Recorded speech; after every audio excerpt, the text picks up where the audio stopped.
Lot was Abraham's cousin, and there are two stories we were taught about him as children. The first is the story of how and why Abraham and Lot parted ways because Lot's shepherds were letting their sheep graze from other people's grass, which Abraham considered immoral. The second story is that of the destruction of Sodom, where Lot chose to live. Lot's wife famously ignored this advice not to look back at the city being destroyed and turned into a pillar of salt. Up to here, everything sounds G-rated, right? So a couple details. Genesis, two angels of God came to Lot disguised as humans to warn him about Sodom's destruction. Lot, who was trained by Abraham to be a gracious host, invited them and insisted that they stay the night. After he took them in, all the people from the city of Sodom came to his door and demanded that he hand over his visitors. For what purpose? Oh, this is Sodom, after all, right? To rape them, of course. Now, Lot is supposed to be the righteous man in this scenario, right? He comes out and says, "My brethren, please do not do this evil. So far, so good.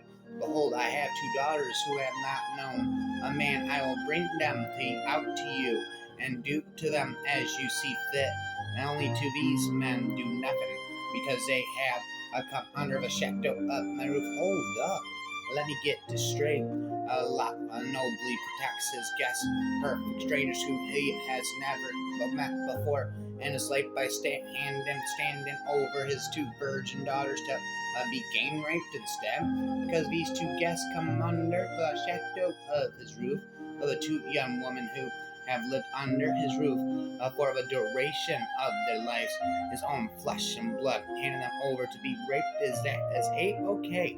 Wait, it gets worse. Fortunately for the doctors, the crowd isn't pleased with this offer and starts to threaten to rape Lot instead. The angels disguised as people pull Lot into the house and shut the door, and the citizens of Sodom are struck with temporary blindness and are unable to continue their attack. The angels tell Lot that he needs to get the hell out of the city because God's going to destroy it. So Lot gathers his things and his family, and they leave. Yada yada yada. Holla holla holla holla holla holla. Don't look back till they're assault. Blah blah blah. Lot and his daughters are now camping out in the cave in the mountains. Now the doctors are concerned.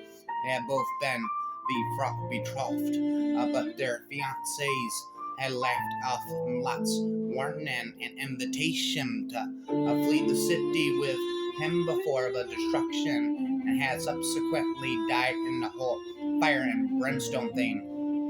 It seems to me from the husband, and I'm pretty sure the commentators that the doctors believe that they were the last free humans alive, that the whole world has been destroyed. Together with Sodom, they felt an obligation, therefore, to carry on the human race, and the only way they could do that was not IVF. If you take my meaning, each daughter in turn got their father drunk, slept with him, and conceived a child, and after that, their children is how the great nations of Moab and Ammon came to be.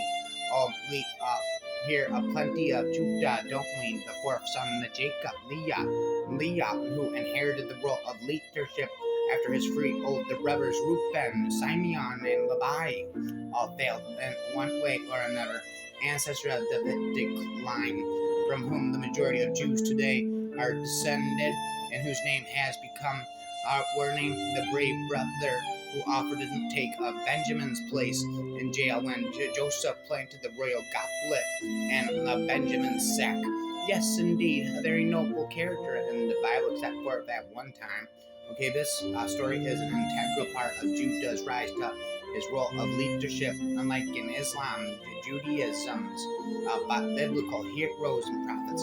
So you know the story of Jacob and his brothers is assumed about normally, and we skip gracefully from, but the Bible narrative spends one chapter and forth. Now there is a Jewish law harkening back to this period of the Bible that states that if a man dies while his wife is still childless and he is unmarried younger brother, that brother must marry the widow to carry on the dead brother's seed. I guess in the text of biblical times, this made sense since the widow would need someone to provide for her. She may be considered damaged goods, etc., etc. In order to get out of this obligation, the widow and brother need to perform an odd ritual called chalitza. Chalitza. Nana, Allah, Allah, Allah, Allah, Allah, Allah, Allah, Kaka, which involves the widow removing the brother's shoes, spitting on the floor in front of him, and breathing him for not building the house of his brother. They need to perform this ritual before either of them can marry anyone else. And yes, we still do this. People hardly hear about it because thank God in the modern world it's a relatively rare situation. So according to this norm, Tamar was supposed to marry Onan. So she did, but Onan apparently didn't like the idea that his children would be considered this brother's seed. So he wasted his semen on the ground.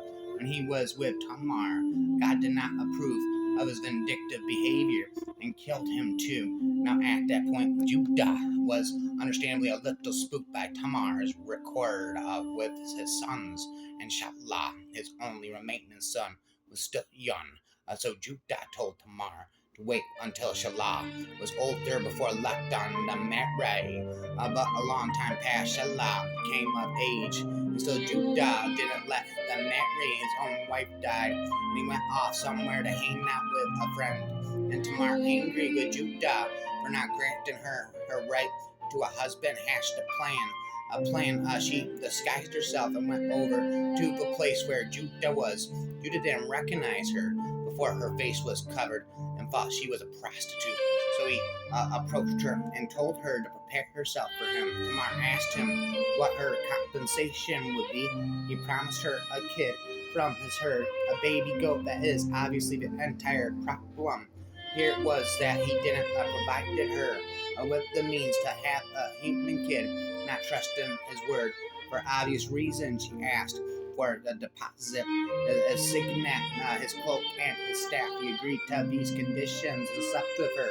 But later, when he tried to send the kid over and collect his stuff, she had mysteriously disappeared. 3 months later, people began to notice that Tamar was pregnant and told Judah that she had been involved in prostitution. He ordered that she be burned to death. Tamar then announced that the man who had come to her was the one who provided her with free of these free items, the signet, the cloak, and the staff. He recognized them as his and declared that Tamar was more righteous than he was, that he was the one who had sinned by not allowing her to marry Shallah. So she stayed in this household and gave birth to two twins, Peretz and Zerah. Peretz was a direct ancestor of King David. It was only after this episode that Judah exhibited leadership qualities and willingness to take responsibility. And now, spitting again off the top of my head, the host begged them as they ate their meal. The spit never endingly off the top of me. I began to spit religious tales. So this story is connected to another scandalous Bible story that is more widely known, that of David and Bathsheba. Truth is, King David's reign was wrought with scandal, which was part of his punishment for sinning and taking Bathsheba. What happened this? Amen. One of David's sons had the hots for his half-sister Tamar and admitted this to his cousin Yonadav ben Shammah. Yonadav said, "You, Anan, that's sick. She's your sister. Snap out of it and find some other pretty lady to lust after. You're a damn prince." Kidding.